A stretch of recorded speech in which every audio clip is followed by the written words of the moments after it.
Lucas, agora no capítulo de número 3.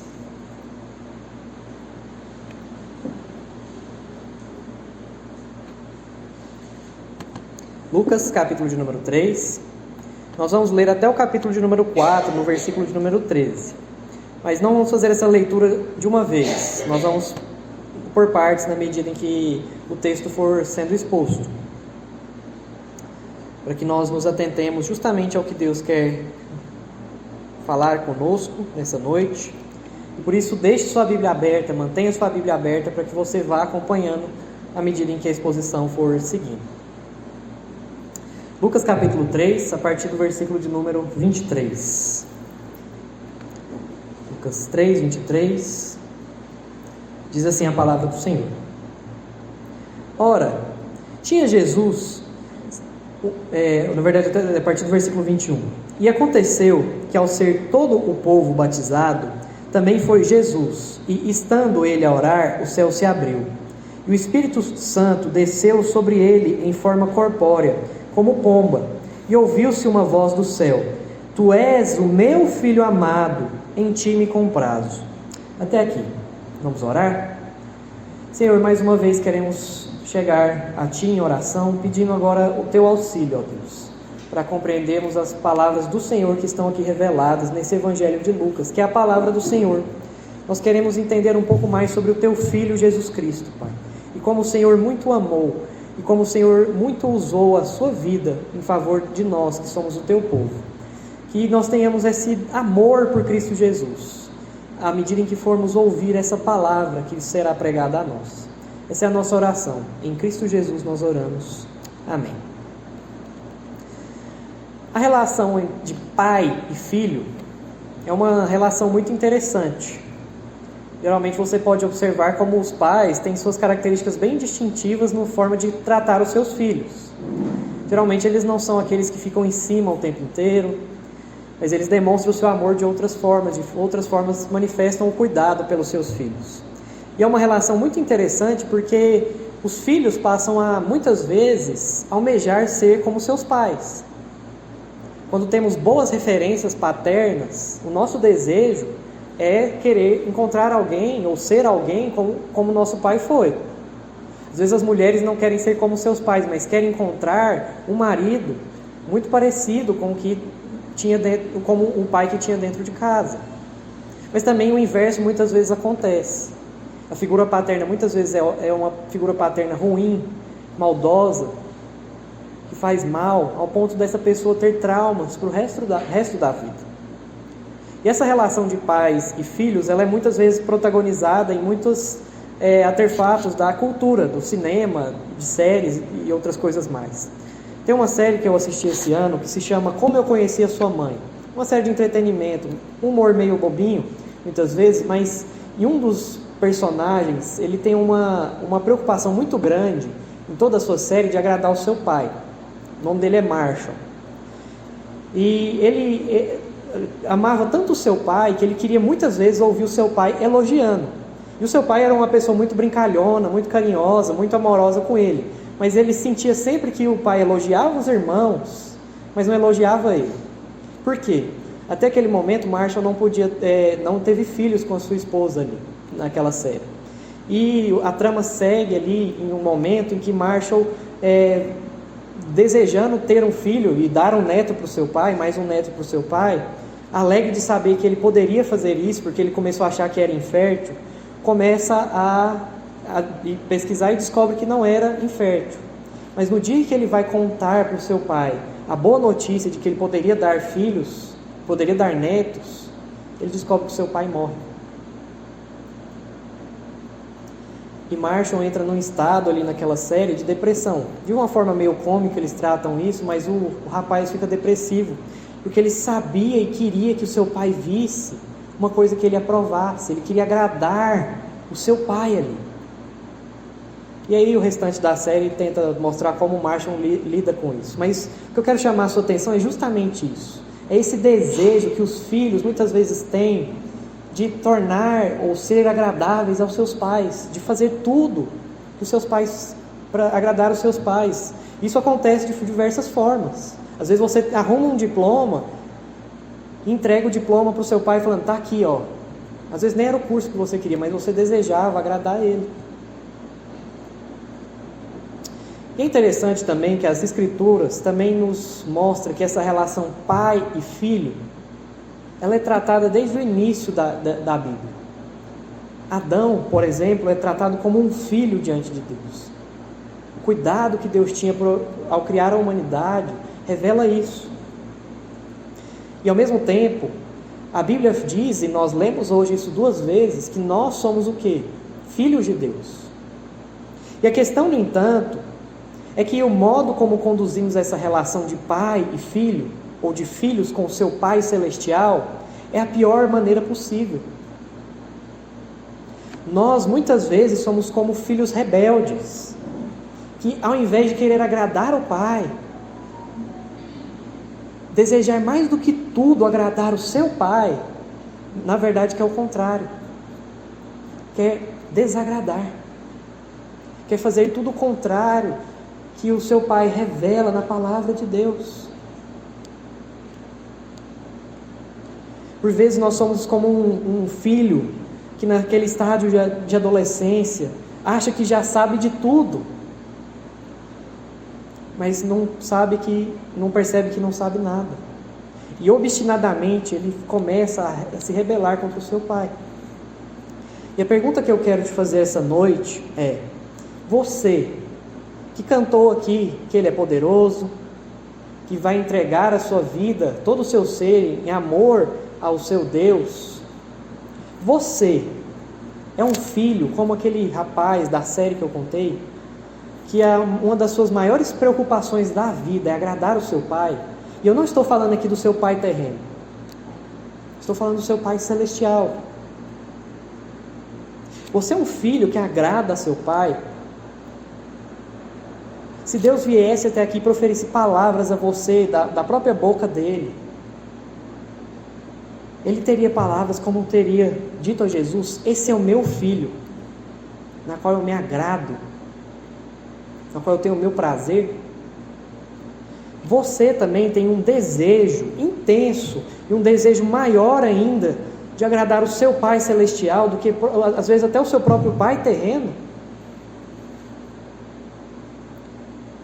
Pense a respeito disso, porque hoje eu quero te mostrar que a sua resposta, se ela for sincera, ela tem que ser um grande não.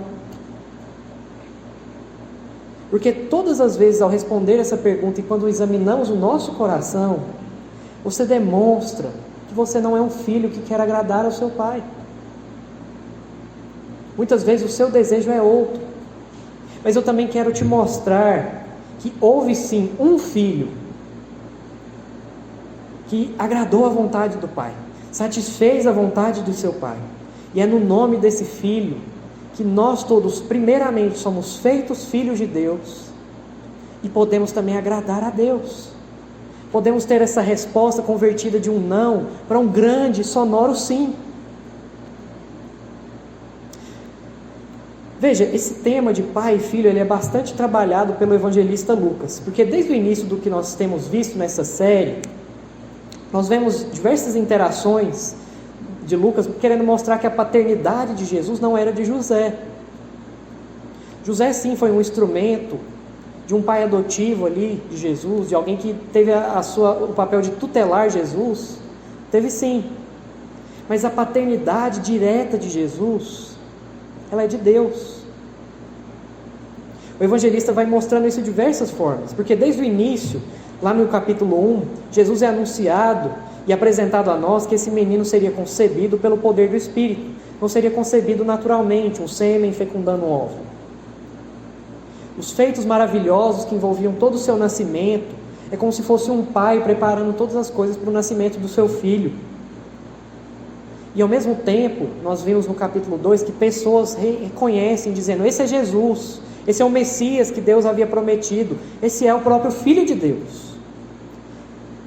E o próprio Jesus, ao chegar aos seus 12 anos de idade, quando se sai de perto de seus pais, permanece ali no templo, e sua mãe preocupada e aflita: cadê você, Jesus? Onde você estava? Por que fez isso conosco? Ele responde: Por que vocês estavam me procurando?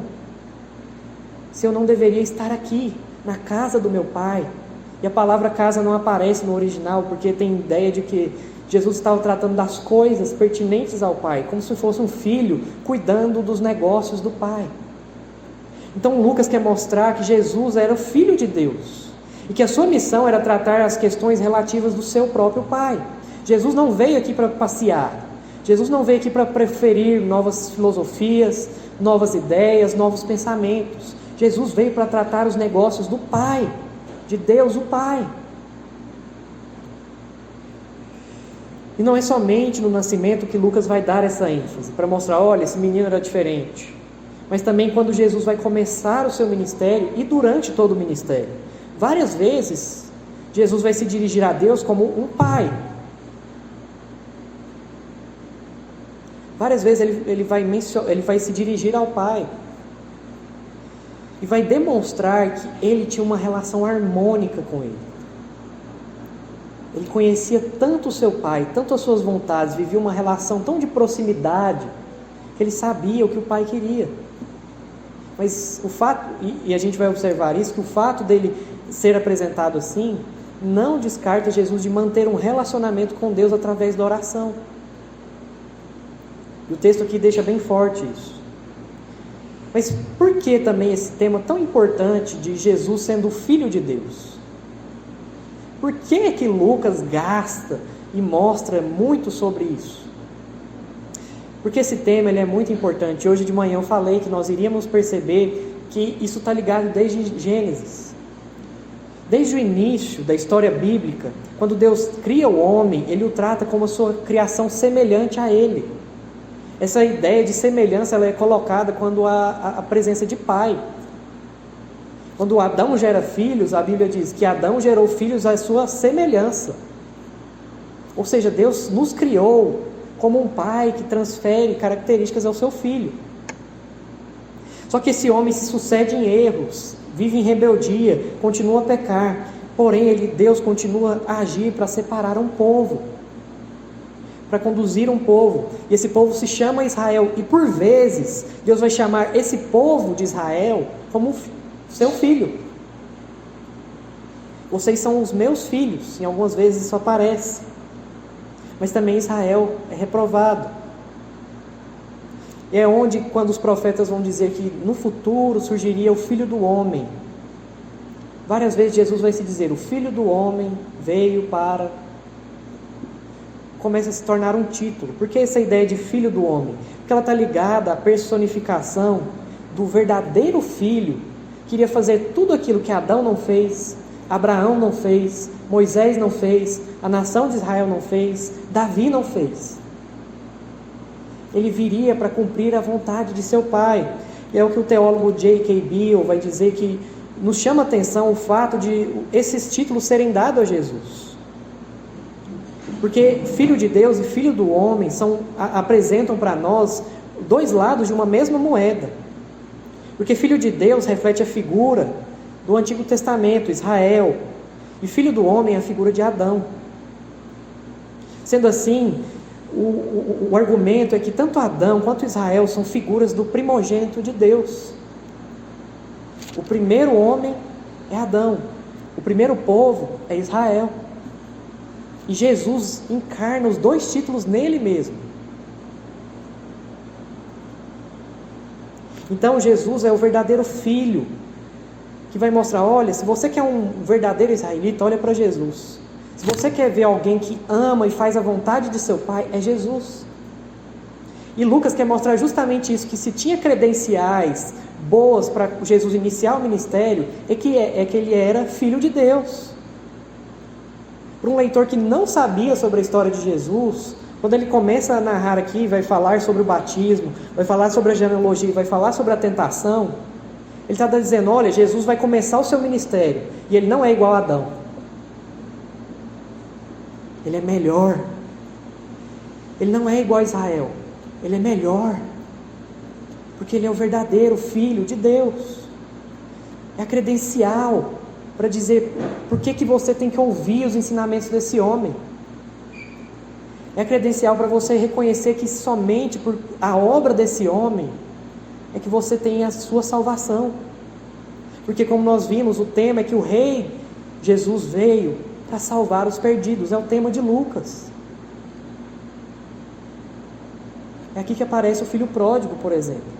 Essa relação de paternidade continua nesse evangelho. E é por isso que nessas 3 cenas, o foco de Lucas é mostrar Jesus é o perfeito Filho de Deus, o Pai. No primeiro ato do batismo, que foi o que nós começamos a ler, ele é apresentado ao mundo como um filho que dá prazer ao seu Pai. No segundo ato, Lucas mostra Jesus como um filho que vem de uma linhagem genealógica. Que ele não era simplesmente o filho de José o carpinteiro. Ele está ligado dentro de uma história completa, que vai desde Adão, melhor, vai desde Deus. E por último, ele vai ver que esse filho, quando foi colocado no teste, ele foi aprovado, ele foi bem sucedido. Por isso o tema da nossa passagem é muito simples. O que você vai aprender essa noite é que Jesus é o Filho de Deus. Esse é o nosso tema. Jesus é o Filho de Deus. E talvez você ouvindo isso pense, eu sou cristão há muito tempo e já sei disso. Mas muitas vezes a gente esquece a grandeza disso. Às vezes a gente sabe sim, não, Jesus é o Filho de Deus, veio para salvar, mas não vê a grandeza da obra de Cristo. O poder dessa obra, a maravilha dessa obra. Às vezes, como você também esquece, quantas coisas boas o seu pai fez por você, seu pai terreno. Você também esquece dessa verdade simples, Jesus é o Filho de Deus. E hoje vamos ver que Lucas nos apresenta ele como esse perfeito Filho de Deus. E essa relação de pai e filho de Jesus nos ensina 3 coisas. Que o verdadeiro filho dá prazer ao seu pai. O verdadeiro filho ele está historicamente planejado pelo pai. E o verdadeiro filho ele obedece à vontade de seu pai. 3 coisas que nós podemos aprender sobre o fato de Jesus ser esse Filho de Deus. Ele dá prazer, ele foi historicamente planejado e ele obedece à vontade do pai. Volte os seus olhos agora novamente para os versículos 21 e 22 que nós lemos. Nós vamos ver que Jesus, a primeira coisa, é o Filho que dá prazer ao Pai. Veja, aconteceu que ao ser todo o povo batizado, também foi Jesus, estando ele a orar, o céu se abriu. Então Jesus é o Filho de Deus que dá prazer, mas por quê? Lembre, nós vimos na semana passada, ao expor esse texto, que João Batista aparece aqui preparando o caminho para esse filho chegar, para esse rei chegar. Vem avisando o povo que, olha, Deus vai se encontrar com vocês, mas vocês precisam se arrepender, porque vocês não estão preparados para recebê-lo. E então que Lucas nos descreve que João foi sendo tirado de cena. Porque embora João fosse muito importante, ele não era mais importante que Jesus. Ao ponto então de que João é levado preso, seu ministério fica interrompido ali. E quem começa a protagonizar a história é Jesus. E Jesus aqui aparece dentro desse ministério de João. Uma transição, é como se fosse uma transição. E João aqui ele é batizado, Jesus aparece aqui para ser batizado. E embora todos os elementos aqui vão acontecer no batismo, a ação que Lucas descreve de Jesus é sua comunhão com o Pai. O foco não é o batismo em Lucas. Mateus, por exemplo, vai dar mais esse peso para o batismo, vai ter mais diálogo, onde João vai dizer, olha, eu não posso te batizar porque não tem necessidade. E Jesus responde, é para que se cumpra a palavra de Deus. Mas aqui não. Lucas quer mostrar o foco de como essa relação era tão harmônica, tão desejada, mostrava a submissão de Cristo ao seu Pai, que ao ser batizado ele estava o quê? Orando. Ao se apresentar ao batismo, Jesus se encontrava orando. Isso é muito significativo para mim e para você. Às vezes a gente descarta a oração. O tempo inteiro, Jesus nos mostra que ele permanecia firme na sua missão, que ele não sucumbia às tentações, que ele conseguia dar resposta às perguntas difíceis, porque ele estava sempre em comunhão com o Pai, orando. O ministério de Jesus não é a parte de Deus o Pai. A oração revela justamente isso, esse ato de comunhão, de estarmos juntos, conversando. E se Jesus, que era o próprio Deus encarnado, orou, por que nós, meros mortais, humanos, pecadores que somos, não oramos? Não temos esse desejo de conversar com o nosso Pai Celestial, de apresentar as nossas causas ao Pai. O filho que dá prazer ao Pai, ele revela essa comunhão desde antes do seu ministério começar. Desde ele começar a agir na história humana, ensinando, curando, expulsando demônios. Ele estava em comunhão com o Pai. Mas talvez você tenha ficado com uma pergunta, e essa pergunta é muito importante. De por que Jesus foi batizado? Se a gente viu na semana passada e aprendeu que o batismo era para arrepender dos seus pecados, era um sinal de arrependimento, de purificação de pecados. E o texto de Lucas o tempo inteiro diz que desde a juventude Jesus nunca teve pecado. Por que ele batizou? Por que ele apareceu e se apresentou para ser batizado? Responder essa pergunta vai nos fazer entender mais ainda de por que Jesus dava tanto prazer a Deus o Pai. Porque, veja, Lucas o tempo inteiro deixou claro, não tem falhas morais nesse homem. Jesus não pecou. Ele crescia em sabedoria, ele estava cheio da graça de Deus, o Espírito estava andando com ele. Não havia falhas. O primeiro, então, a resposta é, não, o batismo de Jesus não foi para que ele fosse purificado de si mesmo, do seu pecado, porque não tinha pecado nele. A ideia do batismo é que Jesus estava ali revelando sua missão na terra. Quando ele é apresentado para ser batizado, ele estava mostrando a todas aquelas pessoas, porque vejam, e aconteceu que ser todo o povo batizado, a cena está envolvendo justamente a nação de Israel, está vendo o Filho de Deus se apresentando aqui ao batismo. Todo mundo está vendo. E ao então ser apresentado como batizado, Jesus está dizendo, eu sou o primogênito de vocês, que vou lavar os seus pecados através do meu sangue. A gente precisa relembrar de uma doutrina, que quando Jesus morre, ele estava carregando sobre ele todos os nossos pecados. Então quando ele se apresenta ao batismo, ele não está ali se purificando, ele está ali apresentando a todo o povo que ele veio para a missão de nos purificar. Ele vem ali na frente, se apresenta como o primeiro, para dizer, olha, eu estou carregando os pecados de vocês. Se eu não salvar vocês, se eu não morrer pela causa de vocês, vocês não vão ser purificados. Então eu estou carregando todos os pecados. Então, o batismo significa muito isso, essa ideia de que a velha vida, os pecados são lavados ali. Não que ali nesse ato Jesus já estivesse redimindo, mas ele está mostrando, eu vim para purificar todo o pecado, para lavar o pecado de todo o povo. Então Jesus está nos dizendo que nós seríamos também lavados pelo seu sangue. E quando você é batizado, lembre, você também não está redimindo o seu pecado, mas está se apresentando, dizendo, olha, o sangue de Jesus é suficiente para me lavar. Você diz, eu agora, nesse momento, estou sendo inserido nessa comunidade da aliança, nesse povo de Deus, que foi lavado pelo sangue do Cordeiro. Jesus é o único que pode expiar. Espiar não é você ficar olhando como agente secreto, ficar espiando. Espiar é você levar para longe. Jesus é o único que leva para longe de Deus o Pai os nossos pecados. Sempre gosto de dizer que expiação, a obra de expiação é você pegar o pecado, colocar num saco de lixo. Jesus é o lixeiro que pega e leva para longe. Afasta. Jesus é o que afasta de Deus as nossas transgressões. E quando ele então é batizado, ele está dizendo: eu vim em oferta dessas pessoas.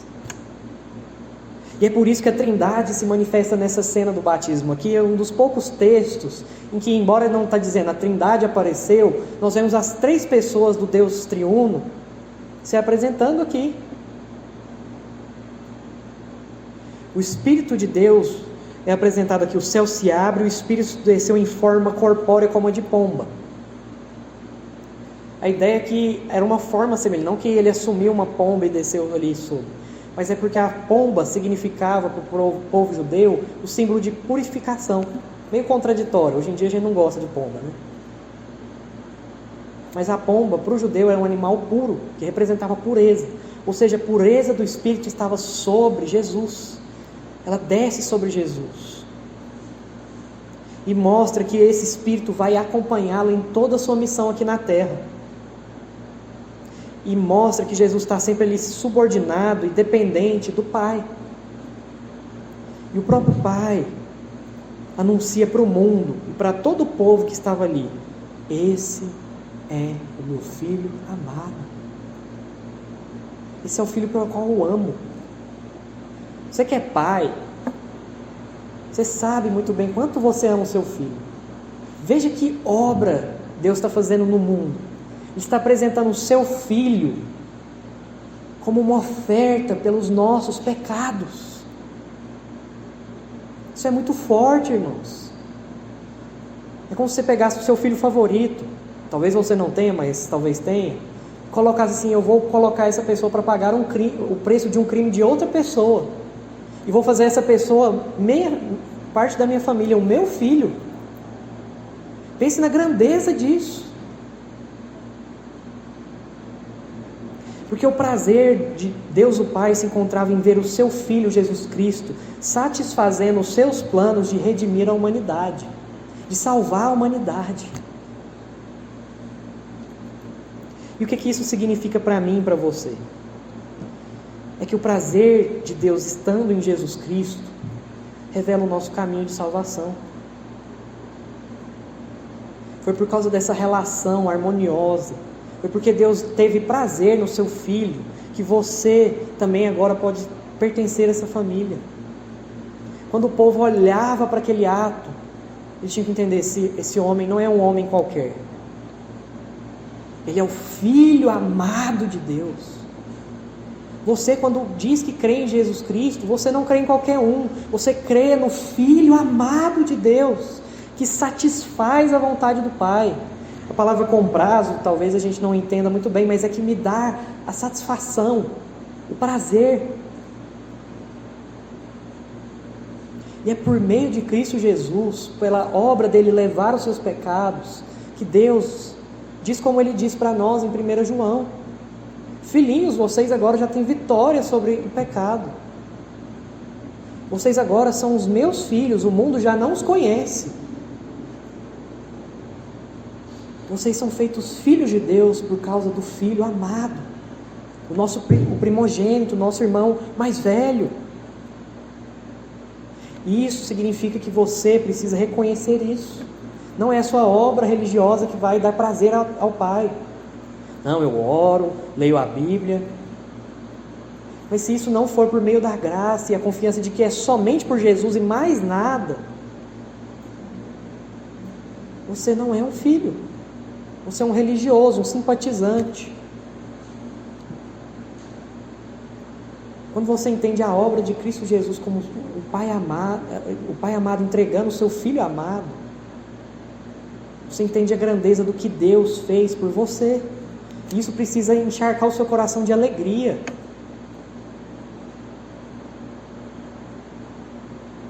Mas a história continua também dizendo que Jesus é o Filho amado, é o Filho de Deus, que foi planejado historicamente pelo Pai. E aí volte os seus olhos, nós vamos ler agora uma longa lista de nomes, mas ouça com atenção. Versículo 23. Ora, tinha Jesus cerca de 30 anos, ao começar o seu ministério.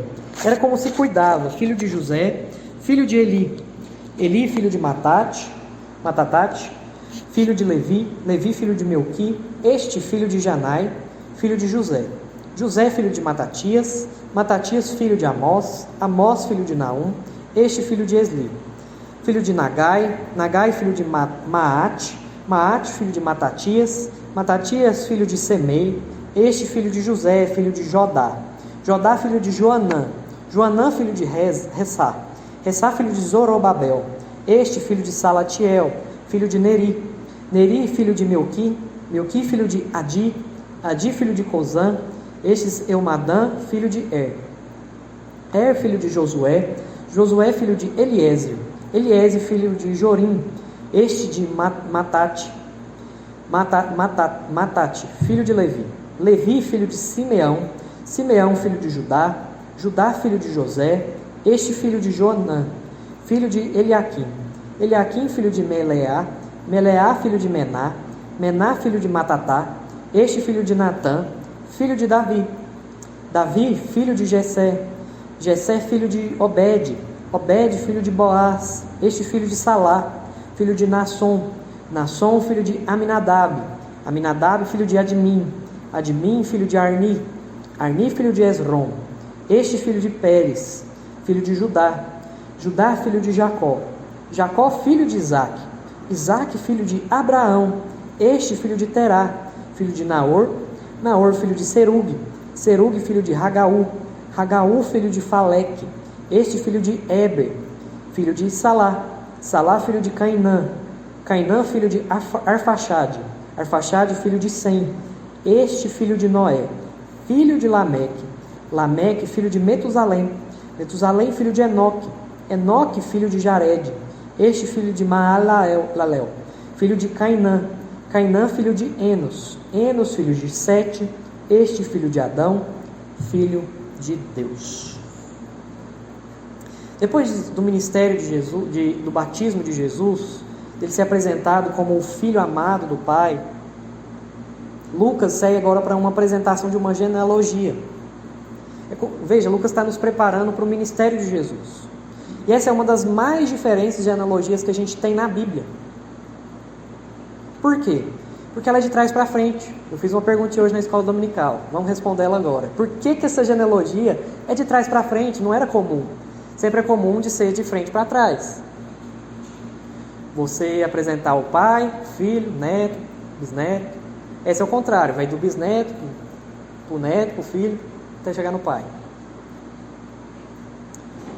E um outro fato dela ser também diferenciada, diferente, é que ela não está no início do livro.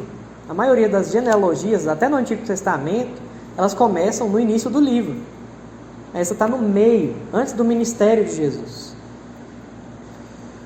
Lucas quer, com isso, marcar também que Jesus estava pronto para o ministério. Vamos por partes aqui. Ele é apresentado com cerca de 30 anos. O que isso significa?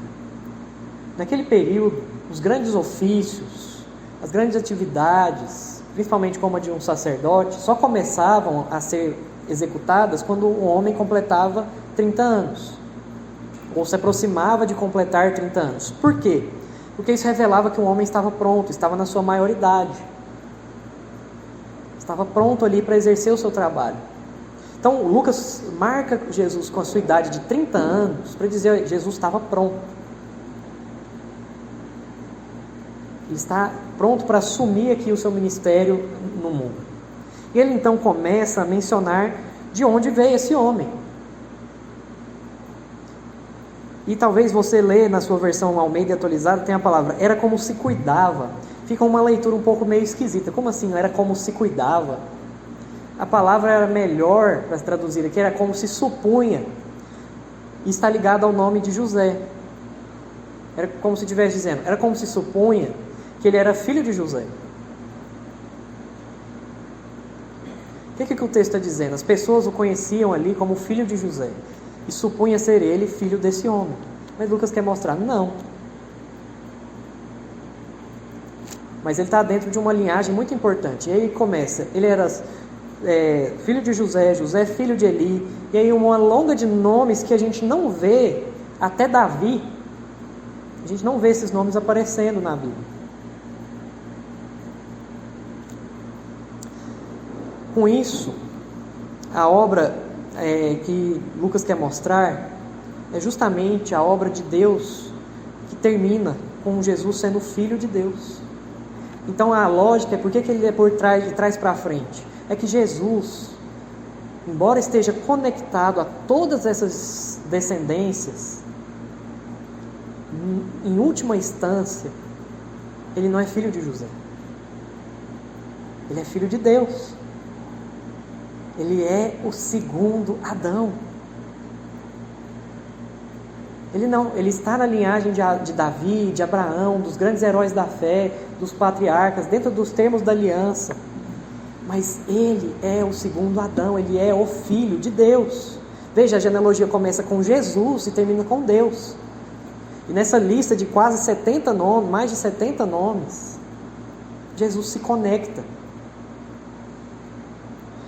E só um parênteses, por que nomes tão diferentes são apresentados aqui? E parece ter uma contradição com a lista de Mateus. Você vai ver que outros nomes são apresentados ali. Possivelmente, e a melhor resposta que nós temos, é que a genealogia de Mateus tratava da descendência direta de José, que também era um filho de Davi. E a descendência aqui de Lucas, possivelmente era a descendência de Maria. E aí, claro, tem todas essas ideias de que filho não necessariamente são colocados na ideia consanguinidade, mas são apresentados na sua representação, porque mulheres não eram inseridas nessas listas. Então, possivelmente, essa genealogia traçava o sangue de Maria aqui. É uma possibilidade, não estamos falando aqui de algo que de fato é. É uma resposta que temos para essa diferença.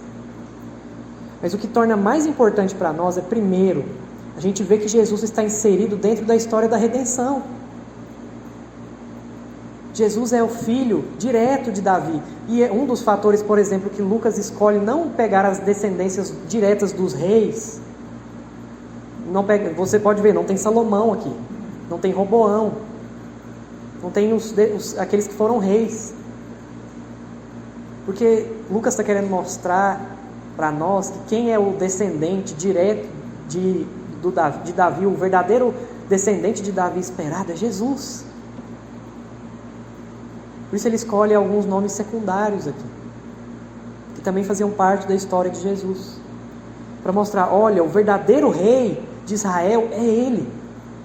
Esse homem que está começando o seu ministério, que você está lendo agora, ele vem dessa linhagem real, ele vem dessa linhagem patriarcal, ele é descendente de Abraão, de Isaac, de Jacó. Lembra que a gente viu que quando Deus se apresenta como Abraão, o Deus de Abraão, Isaac e Jacó, é que ele está repetindo a promessa para o seu povo. Ele está dentro dessa promessa, dessa aliança. Então Jesus, ele não vem por acaso. Ele foi historicamente planejado pelo Pai. Dentro da história da redenção, ele vem para cumprir o que Noé não fez. Noé foi um homem de muita fé, mas falhou. Abraão, o pai da fé, falhou. Josué, Davi, todos esses falharam. Nenhum desses homens foi suficiente para se dizer que era o verdadeiro Filho de Deus. Somente Jesus Cristo. E a segunda questão importante é que o Messias enviado por Deus não aparece misteriosamente sem pai nem mãe. Ele é um filho direto de Adão, que na verdade também é o último Adão.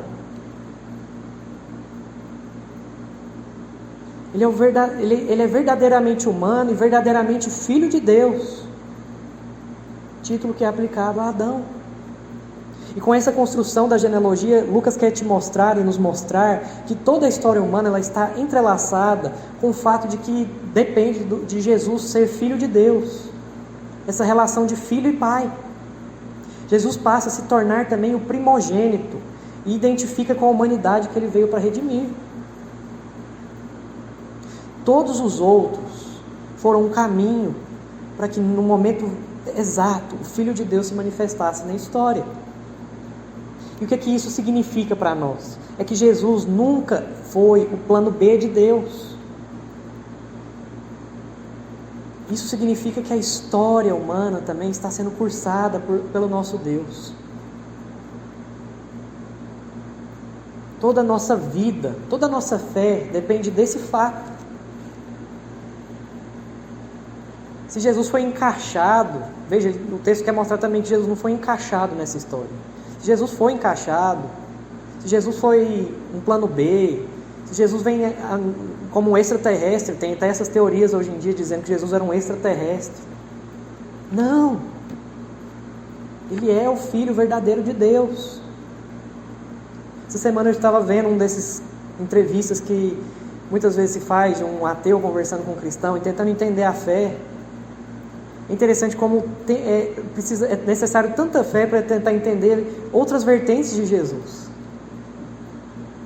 O mundo tenta apresentar Jesus como uma pessoa que, por exemplo, ficou durante 30 anos estudando a palavra de Deus e que, quando começou a fazer suas coisas, planejou tudo calculadamente para que as pessoas acreditassem que ele era o Filho de Deus. Meu irmão, você acredita nisso? Você precisa de muita fé. Jesus acertar os momentos exatos de uma pomba vir sobre ele e uma voz do céu aparecer. O fato é que Jesus, ele está dentro de uma história. E por que isso é muito importante? Porque se ele está dentro dessa história, as nossas histórias e a história de todo mundo estão debaixo dessa. A história não está descontrolada, desgovernada. Além disso, foi o fato de que Deus não poupou o seu Filho por amor a nós, e Jesus entra nessa história humana como a maior prova do amor de Deus.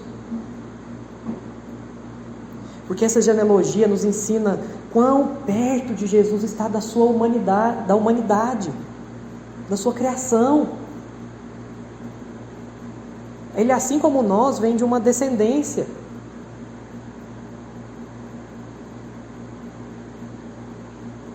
Fazemos essa referência que é a proximidade de Jesus com a humanidade, para que a passagem de João 3,16 diz que Deus amou o mundo de tal maneira, se aproxime de nós.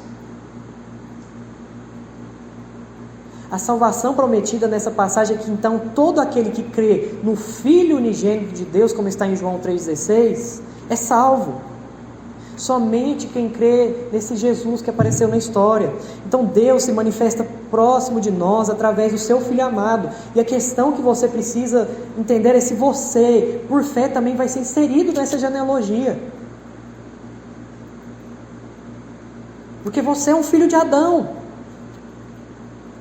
Mas tem duas vertentes dos filhos de Adão. Os que vão agora ser chamados de filhos da serpente e os que vão ser chamados de filho da mulher. Por fé, você é tirado da lista da serpente e colocado na lista da mulher, que é a mesma lista do seu Salvador, do Filho unigênito de Deus. E a questão é, você quer ser tratado como um filho direto de Deus? Pois além de tudo isso, Jesus ser o plano principal da história humana, Jesus vai revelar como vencer o nosso maior inimigo. E é por isso que o último parte está no capítulo 4, de 1 a 13, em que Jesus é o Filho de Deus que obedece à vontade do Pai. E aqui eu quero que, na medida em que nós lemos essa tentação, você observe como Jesus obedece a Deus aqui. Veja, capítulo 4, versículo 1. Jesus, cheio do Espírito Santo, voltou do Jordão e foi guiado pelo mesmo Espírito no deserto, durante 40 dias, sendo tentado pelo diabo. Nada comeu naqueles dias, a fim dos quais teve fome. Disse-lhe então o diabo: se és o Filho de Deus, manda que essa pedra se transforme em pão. Mas Jesus lhe respondeu: está escrito, não só de pão viverá o homem. E, elevando-o, mostrou-lhe, num momento, todos os reinos do mundo. Disse-lhe o diabo: dar-te-ei toda esta autoridade e a glória destes reinos, porque ela me foi entregue, e a dou a quem quiser. Portanto, se prostrado me adorares, toda será tua. Mas Jesus lhe respondeu: está escrito, ao Senhor teu Deus adorarás, e só a Ele darás culto. Então o levou a Jerusalém, e o colocou sobre o pináculo do templo e disse: se és o Filho de Deus, atira-te daqui abaixo, porque está escrito: aos seus anjos ordenará o teu respeito que te guardem, e eles te sustentarão nas mãos, para que não tropeces em alguma pedra. Respondeu-lhe Jesus: dito está, não tentarás o Senhor teu Deus. Passado que foram as tentações de toda sorte, apartou-se dele o diabo até o momento oportuno. Além do batismo e da genealogia, Jesus nos mostra que, sendo ele então filho de Adão, filho de Deus, ele é colocado em um teste. A ideia é que o próprio Espírito guiou para o deserto, para ser tentado. A palavra tentado, ou essa ideia de ser guiado pelo Espírito, é que ele foi colocado à prova. Assim como Deus colocou Adão e Eva em prova no jardim.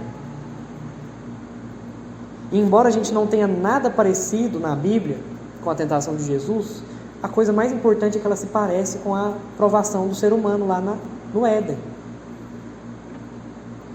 E é como se o leitor ficasse assim: se ele então é um filho direto de Deus, como é que ele vai lidar quando ele for colocado à prova? É como se ficasse esse suspense para nós aqui, se nós não conhecêssemos a história. E eu quero destacar coisas bem rápidas, que mostram como Jesus vai passando, obedecendo a Deus. Primeiro, é que ele estava cheio do Espírito, dependência, ele não se afastava da Trindade, eles se auxiliavam. Segundo, é que o próprio Jesus revela essa dependência através do jejum. Jejum não é para você ganhar algum mérito de Deus. Vou jejuar para eu ganhar um carro. Vou jejuar para eu ser curado de uma doença. Não. O jejum tem como intuito mostrar que você não depende do alimento. Sua dependência se encontra em Deus. E Jesus passa 40 dias mostrando no deserto. A gente está sofrendo aqui com um calorzinho. Ele estava no deserto. No deserto. 40 dias afastado de comida.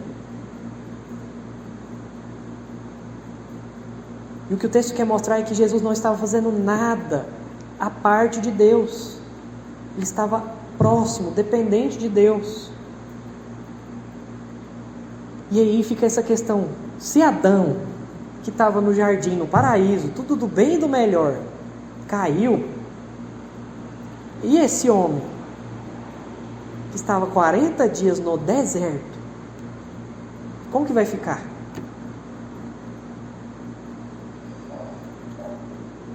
Lembre também que o deserto, meus irmãos, é um sinônimo de provação do povo de Deus. Lá no deserto, o povo de Deus foi reprovado também, por não confiar em Deus. E aí passaram 40 anos no deserto. O 40 aqui talvez tenha uma conotação também. Jesus estava nesse cenário. E o fato é que Jesus então vai se apresentando. E o diabo aqui não é o personagem principal dessa história. Ele é um instrumento para provar aqui Jesus. Dentro de todas essas condições desfavoráveis, ainda ele tinha que lidar com a melhor companhia do mundo, entre aspas, o diabo. Já é difícil passar fome, imagina então com uma companhia igual o capeta. Então, antes de tudo isso, o texto é muito sério, porque ele nos mostra a obediência do Filho de Deus em cada ato. E várias vezes você observa, o diabo está justamente questionando Jesus: você é o Filho de Deus? Então mostra seu poder. Você é o Filho de Deus? Mostra que Ele vai cuidar de você. Você é o Filho de Deus? Essa é a pergunta. E a primeira tentação, então, é justamente Jesus é tentado pela comida. A mesma tentação de Eva e de Adão. Come esse fruto. E Satanás, transforme a pedra em pão. E aí você pensa, mas o que teria de errado transformar a pedra em pão? Aparentemente nada, né? Só que tinha muita coisa errada na proposta de Satanás ali. Porque que Satanás está querendo fazer é que Jesus comece a usar a sua divindade, o seu poder e a sua filiação com Deus em causa própria. Você pode olhar que nenhum dos milagres de Jesus, ele é feito em causa própria. Ele é feito sempre em favor de um povo, em favor dos seus discípulos, em favor de alguém que está necessitado, mas nunca para ele. Jesus não usava o seu poder em causa própria. Além disso, ele também revela que o que nos vivifica não é pão, mas a palavra de Deus. Então, enquanto o diabo queria destruir aqui a confiança de Jesus em seu Pai, o que ele está querendo dizer? Se você é o Filho de Deus, você tem poder para transformar a pedra em pão. Não espera Deus vir te dar pão do céu. Você tem poder, você pode. O diabo sempre nos incentiva a sermos autônomos, independentes do nosso Pai. Mas Jesus diz não. Está escrito, nem só de pão viverá o homem. Jesus revela que o que o sustentava era justamente a confiança na palavra de Deus. Nem só de pão viverá o homem, em outros textos diz, mas de toda palavra que procede de Deus. Aqui não está, mas em outros textos está. O que nos sustenta diariamente não é os nossos bens materiais, o nosso dinheiro, o nosso salário, a nossa empresa, a nossa aposentadoria, o governo. O que nos sustenta é a palavra vivificadora de Deus, que sustentou o seu filho 40 dias no deserto. Era isso que Jesus confiava. A segunda coisa, além de tudo isso, é que Jesus é tentado a dominar sobre os reinos. Satanás aqui quer oferecer um atalho para Jesus. Se prostrado me adorar, é simples. Ajoelha e faz um culto. Que eu vou te dar os reinos da terra. Só que esse atalho custava a devoção de Jesus que ele tinha pelo próprio Pai.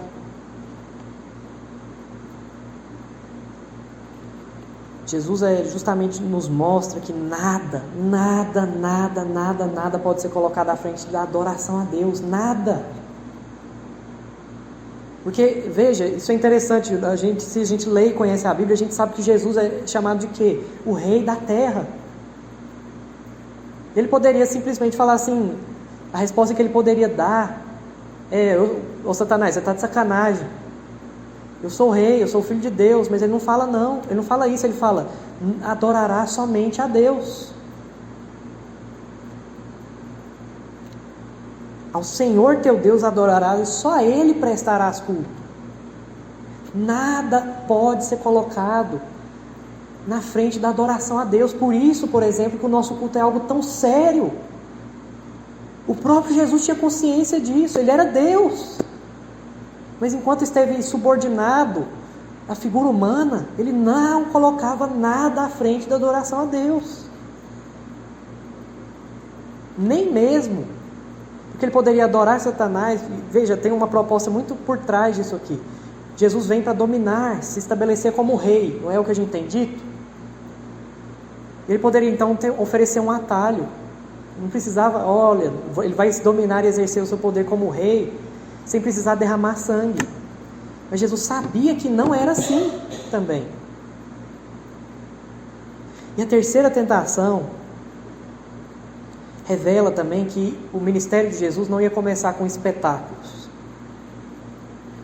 Ele é colocado ali em cima do templo e o diabo faz outra experiência para ele.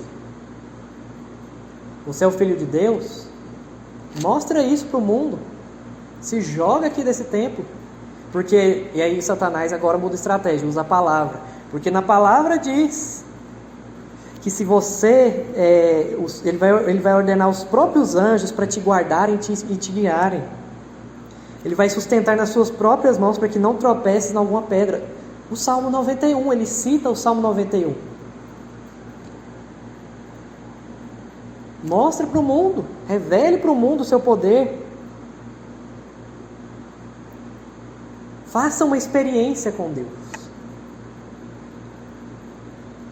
A tentação de Jesus é muito semelhante com o que nós muitas vezes também fazemos com Deus. Deus, se é da tua vontade mesmo, Me dá um sinal. O sinal mais claro que mostra essa ideia de tentação é quando o povo está lá no lugar chamado Massá e Meribá, lá em Êxodo, e eles começam a se rebelar contra Moisés porque faltava água. E aí o povo começa a dizer: olha, aquele Deus que nos libertou nos deixou aqui para morrer de sede. E é isso que muitas vezes a gente faz provando a Deus. Deus, por quê?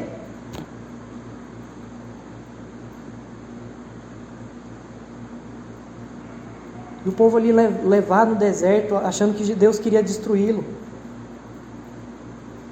E a pergunta é justamente essa: Jeová, Yahvé, Ele está conosco ou não?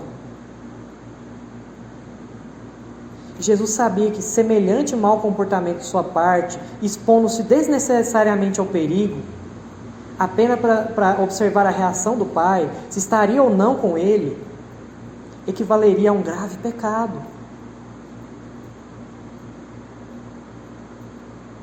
Em outras palavras, o que Satanás propunha para Jesus era justamente: seu pai está com você?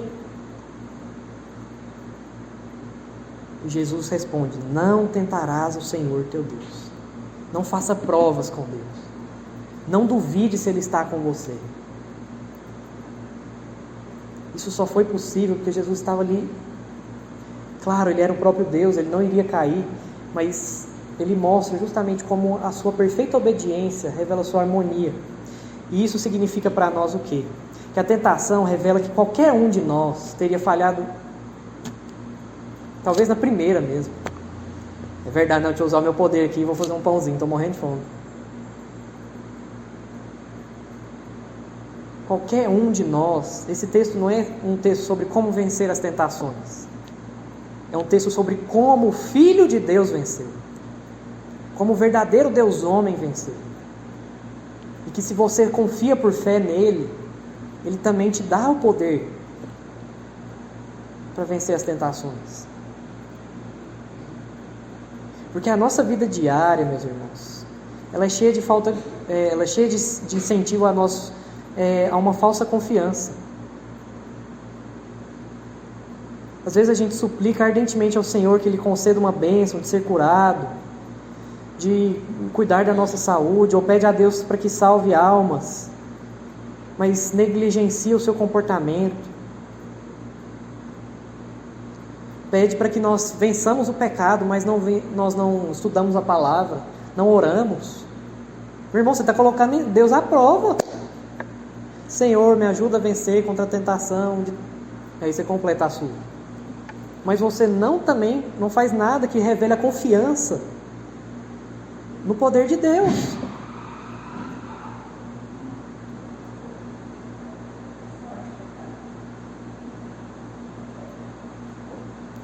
Você não faz nada e você fica o tempo inteiro como se estivesse pulando lá do templo, dizendo: os seus anjos vão me guardar. O texto não está falando que Deus não vai te guardar. Pelo contrário, o texto mostra que Deus vai estar sempre guardando o seu povo, guardando os seus filhos. Mas que a gente não precisa ficar testando isso. Você não fica muitas vezes fazendo testes, às vezes faz com o amor do seu pai paterno. Mas por que você faz isso com Deus?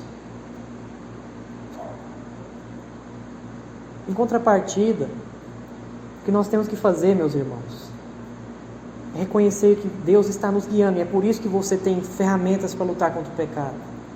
É por isso que você ora diariamente. É por isso que você passa pela enfermidade e confia que Deus vai te sustentar ali. Se Ele quiser curá-lo, glória a Deus. Se não, glória a Deus também.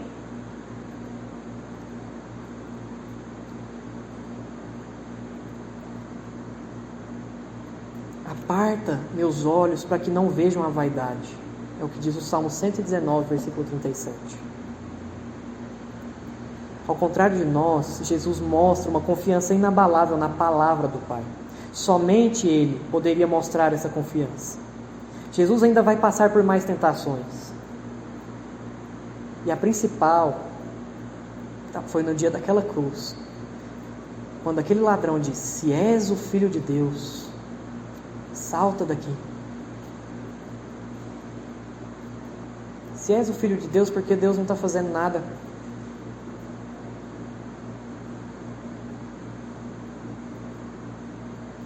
Mas Jesus revela ali a sua humildade tão plena que sujeitou aquela morte humilhante para que nós fôssemos salvos. Lucas encerra aqui essa credencial de Jesus. E ele vai começar a mostrar a sua pregação, seus ensinamentos, suas parábolas, suas curas, seus milagres, para que quando você vê tudo isso, você veja, ali estava o Filho de Deus. E a questão é, você confia nessa palavra? O que Lucas quer que nós confiemos no Filho de Deus.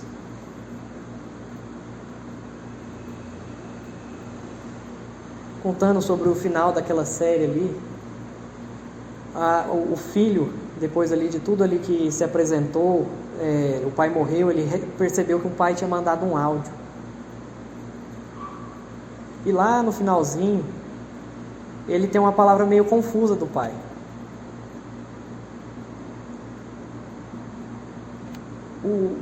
No final, o pai não tinha nenhuma palavra que ele pôde ouvir os seus irmãos, a sua mãe, todos ali ouviram uma última palavra do seu pai antes de morrer. Mas ele teve um áudio todo com o pai fazendo brincadeiras com ele. É então que um amigo fala e mostra: esse era o seu relacionamento com seu pai. Seu pai não precisava dizer que te aprovava.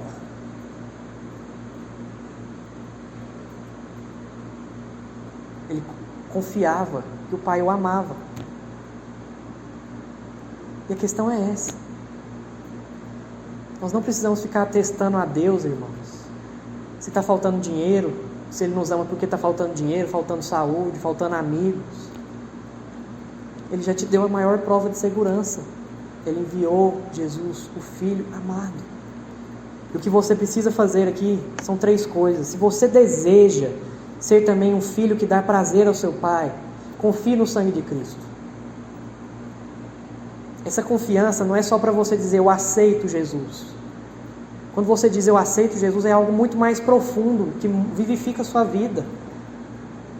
Para que você creia, como o apóstolo João diz, que vocês agora, por exemplo, jovens, eu vos escrevo porque sois fortes e já tens vitória sobre o maligno.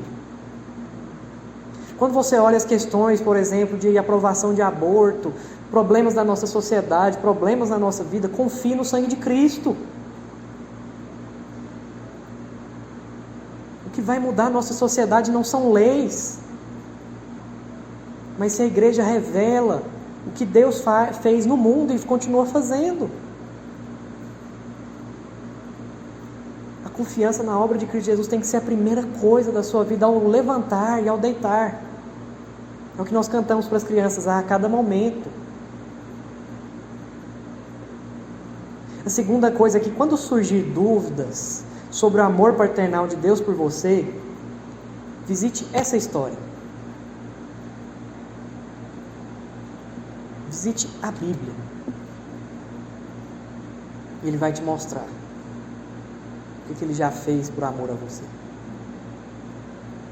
Ele vai te lembrar em situações diárias o que Ele já fez por amor a você. E Ele vai te mostrar: filho, você tinha tudo na minha casa.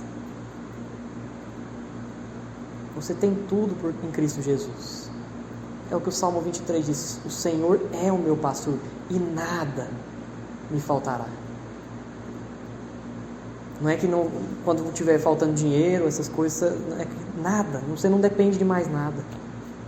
Você tem um Senhor. E a terceira é: substitua suas doses de testes por Deus por confiança. Quando Satanás vier aos seus ouvidos, vier no seu coração e tentar te fazer duvidar, recite a palavra de Deus. Veja, Jesus só não pegou lá, vou ali pegar um rolinho e expor a palavra. Não, Ele memorizou textos.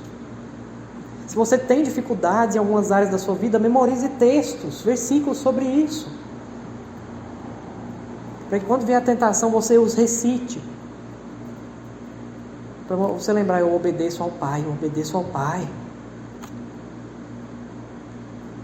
Mesmo que eu perca tudo, eu obedeço ao Pai. Eu amo esse Pai. E lembre, irmãos, o amor é um relacionamento. Se você se relaciona com seu pai só 1 hora por semana, quando muito, se você vem também na escola dominical, 2h30, 3 horas, não espere que você vai ter esse relacionamento.